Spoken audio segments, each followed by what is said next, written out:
Welcome back to the channel. My name is Steven. I'm a pharmacist. I own 52 units of real estate and I help coach people to buy the first multifamily deal. So today I want to talk about how I replaced my high income W-2 pharmacist income with 52 units of real estate. And it took me around since 2017, which is 8 years roughly, to do that. So let me kind of explain my journey and then how kind of my cash flow looked throughout that journey.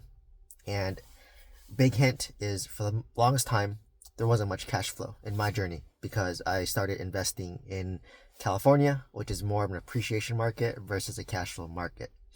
So let me kind of share how my cash flow went and then how I plan to make moves once I want to retire. And my goal is to hopefully retire by 40 when I have kids and start a family. And so my first deal I bought in 2017, and it was a house hack that I bought in Livermore, California. It's a small little city next to Dublin, California. And why I chose Livermore was because Dublin was just super expensive, and the next city over was Livermore, and it was a little bit cheaper. So it was within my price range of $800,000. And I saw a lot of potential of growth there. They're building a new Kaiser there. They're building like a mall, Livermore Outlets. They're building a bunch of townhomes. There's a Costco there, 24-hour fitness, and the BART, which is kind of the metro system, is potentially expanding down there as well. And a lot of people actually live in Tracy, which is like maybe 30 minutes further down, because it's cheaper to even live there. So I just thought it was a good area, path of progress. So I bought this for $800,000. I put 10% down. So I had a large loan, 4% interest, and I house hacked this property. So I lived in the master, rented out the 3 other rooms for $1,000 each, got $3,000, and it helped lower my living expense. But after I bought that property, I then got another job in San Francisco and bought another house hack in San Francisco with 10% down for $1.1 million. So I put about $100,000 down.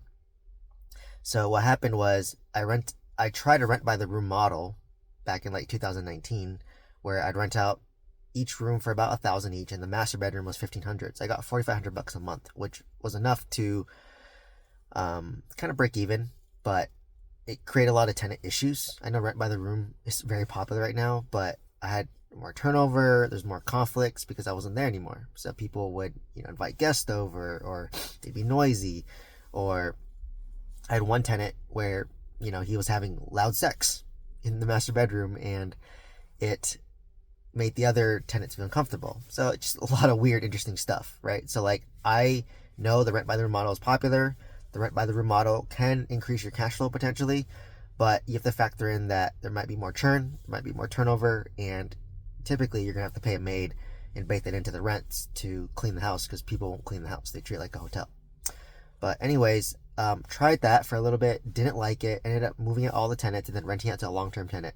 And that property was actually cash flow negative initially, $500 a month, with me self-managing the property and not including CapEx, not including any repairs or maintenance. So I didn't mind taking that loss because I worked a high income W-2 making, $200,000 at the time. So, but this property, it was negative cash flow, negative $500 a month, but since I've owned it, it appreciated from $800,000. It's worth $1.4 million today. So I made $600,000 in market appreciation, and every 2 years I raised the rents by $200. So after 4 years, between raising the rents twice, $200 each time, and doing a refinance during COVID to lower my interest rate from 4% to 3%, I'm actually able to make a little bit, like $100 a month, which is not really cash flow because it's really for CapEx or for self-managing the property. But at least in my mind, it's kind of break even. So I'm not putting money into the deal, but it's not making me money. It's not putting money in my pocket, but it's appreciating very well. So that property, like I said, initially negative cash flow. Today, it kind of breaks even. And still have the same tenant in that property. And kind of fast forward to today, this is probably the property that I would sell when I'm ready to retire, and when I take that money to pay off my primary residence and then not have a mortgage on this property anymore and save me $5,500 a month. So this is the property that I'm probably going to sell because it doesn't really cash flow. It has a lot of appreciation, and it's like a big piggy bank that I want to crack when I'm ready to retire.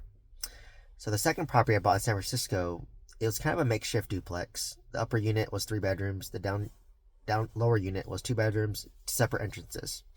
So I rented the lower unit to 4 college students who went to SF State, and for $2,800, including utilities. And then I rented out the 2 other upper bedrooms where I was living for $1,200 each. So I got about $5,200 a month. And once again, I lived in the master, and it reduced my expense significantly. And then the moment I moved out of this property, I rented the top unit to Section 8, still the same tenant, and at the time it was $4,000. And remember, I have to cover utilities because it's a makeshift duplex, so the rent bakes in utilities. So I $4,000 the top, and the lower unit I rented out for like $2,600. So I got roughly, what is that, $6,600, and that was enough to, I think, cash flow a little bit, like maybe $300-$400. But keep in mind, I'm managing it, and that doesn't factor capex, so at least it's break even or putting a little money in my pocket. Fast forward to today, rent's raised. Upper unit's about $4,500 now, and the lower unit is like, I think, $3,000. So I'm getting around $7,500. Oh wait, no, excuse me. My rent was $4,500 initially, plus $2,500, so that's $8,000. But today it rents, the upper unit's like $5,200, and the lower unit is $3,000, so that's $8,200. So now this property does actually cash flow a little bit, like maybe $600-$700 a month. And it has appreciated decently. It's about maybe $1.5 million. It's hard to gauge because it's an older house. Like, the house is over 100 years old. And, once again, if I'm looking to retire, this property does cash flow, but probably gonna have to sell that if I want to, pay off one of my apartments or have extra cash. So my first 2 are the ones that I probably would sell, when I'm ready to retire. My next property I bought was a property in Lake Forest, California, which is Orange County next to Irvine. And I put 10% down, and I had the intent of living in it and building an ADU, which is an accessory dwelling unit. Decided not to build the accessory dwelling unit, and instead decided to live in an apartment because I wanted privacy. I didn't want a house hack anymore. And instead of buying an ADU, I pivoted to multifamily real estate. But I bought the house 10% down for $750K, and that was during COVID, so interest rate was like below 3%. And decided to rent it out, and I was actually cash flow negative $400 a month on this property. But fast forward to today, I was able to remove my PMI. I was able to raise the rents twice by $200, and now I'm actually cash flowing a little bit on this property. But this is now the tenant that's like struggling with rents and is kind of on a payment plan. So I'm hoping don't have to evict this tenant. But anyways, this property I bought for $750. It's now worth about $1.2 million. And then, so as you can kind of see from my first 3 properties, like when I first bought them, they were like they were cash flow negative, and then over time I just raised the rents and lowered my expense by refinancing interest rate and then removing PMI. So if you notice my first 3, that's kind of the trend. And now they kind of like break even or make a little bit, but once again, I'm self-managing all these properties, so it requires a little bit of my time. But luckily, it's been the same tenant, so it's been easier because it's only busy when you get to show the house and then bring a new tenant in. So it's been okay. My 4th property I bought in Huntsville, Alabama, which is the new construction. My first out-of-state property. Bought this for like $250, rents out for $2,000, 20% down, 3% interest rate, something like that, and it cash flows about $500 to $800 a month. And actually, on this property, the rent's actually gone down in Huntsville, Alabama. Unfortunately, it started off at $2,200, and I think today it's at $1,900. So a little concerning, but hey, even at $1,900, I'm still cash flowing maybe $400-$500 a month. This one hasn't. I bought for $250. Maybe it's close to like maybe $320 right now. So it's been okay. My next deal I bought was an apartment complex, so my 26 unit, and this is the one where it's my cash cow. So when I first bought it, and I'm renovating it, and I'm stabilizing the tenant base. So the first 2.5 years that I was doing that, I was like cash flow negative, right? Whatever cash flow I made, I just dumped back to the apartment.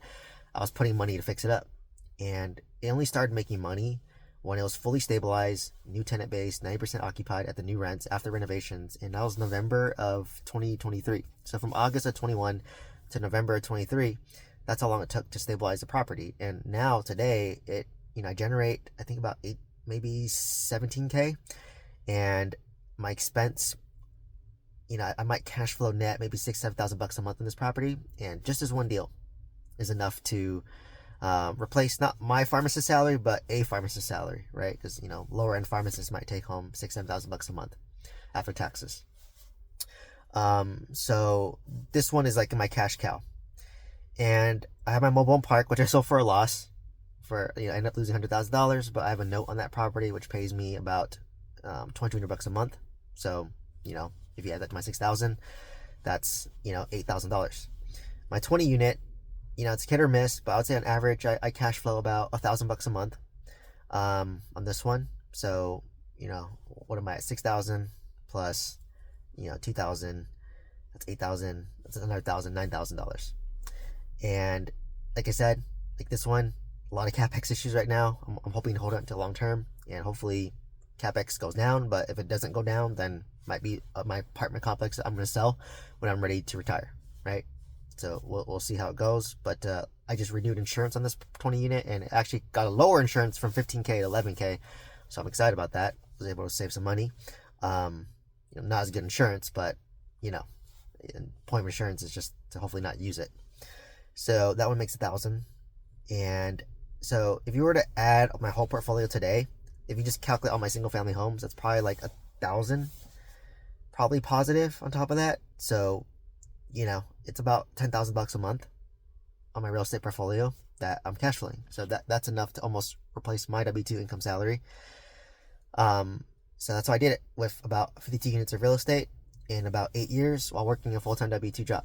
So as you can see, the journey, for only I would say the past in my 8-year journey, only the last 2 years I was starting to cash flow, because I have to stabilize my apartments, I have to do renovations, I have to get a new tenant base, there's capex issues, right? Even me, in my 20 unit or my 26 unit, if I have a major capex issue, it's gonna wipe out my cash flow. But the thing is, if you own it long enough, hopefully you fix all the capex issues so that your capex goes down and you enjoy the cash flow more, which is why I'm still working. So yes, I replaced my W-2 income with 52 units of real estate, but I still am working because I expect expenses to be even higher for me as I plan for kid 1, kid 2. I have a mortgage now, but like I said, the moment I'm ready to retire, and maybe that's 4 to 5 years, unless my YouTube blows up and makes me a lot of money, I'm probably gonna have to sell my first single family home I bought in Livermore, sell that, pay off my primary when I'm ready, probably sell my San Francisco house because it's older property, and then use that to maybe pay off my 26 unit or my 20 unit, or both. And I need to see if I want to keep that 20 unit, right? Do I want to just keep it? Do I want to 1031 exchange it? Or do I want to pay it off? I got to pivot, but hopefully I'll have clarity on that property in 4 to 5 years. But I don't mind funding it right now because I work at W-2. So that's what's kind of nice when you have another source of income from my W-2 as well as from real estate, because I just can sit back, assess my situation, and be okay taking a little bit negative cash flow, but overall net, my portfolio is positive, right? It's overall positive, which is key, but I'm not living off that real estate income. So the longer I own the properties, I can look to see, okay, which one do I want to keep? Which one do I want to sell? So those would be the 3 that I'd probably sell. It'd be my first one in Livermore, my second one in San Francisco, and my 20 unit apartment complex. Would be 3 to sell if I want to take debt off the table and basically retire from my W-2 job and lower my risk and deleverage, right? But right now I'm still working, so I don't want to deleverage just yet. Not ready yet. I want to let these properties appreciate more, principal pay down more, and stabilize more. So real estate's a long-term game, is what they say. So anyways, hopefully you found inspiration from my journey of how I was able to essentially replace my W-2 income, high income W-2. Taking home 10K a month is at least 200K plus salary job after taxes. And I did that while working full time with 52 units of real estate, and I did it in a high cash flow market or high appreciation market of California and a cash flow market of Oklahoma. But like I said, what's beautiful about the appreciation is they're big piggy banks. I can just sell one home in California and pay off my $900,000 home and use that equity. And I can sell another high equity a single family home and use that to pay off almost 2 of my apartment complexes. I can sell my San Francisco and almost pay off both my 26 unit and my 20 unit. And eventually when I get my second note back from my mobile home park, that's $450K, I can definitely pay off one of my apartments. So it's always an option on the table, right? That's why I love these high cash flow markets, low cost, high cash flow, because it's easy to pay off. And if I pay it off, so if I were to pay off both of my apartments, that would increase my cash flow by about almost $5,000. If I were to pay off my primary residence, it would lower my expense by $5,000. That's a $10,000 swing, where I get $5,000 more in income and $5,000 less in expenses. So that's the power of real estate long term. Right? I've been doing this for 8 years, and 8 years is still considered very young in real estate, right? And only after 6 years is when I start to see cash flow, for context. So anyways, hopefully you found value.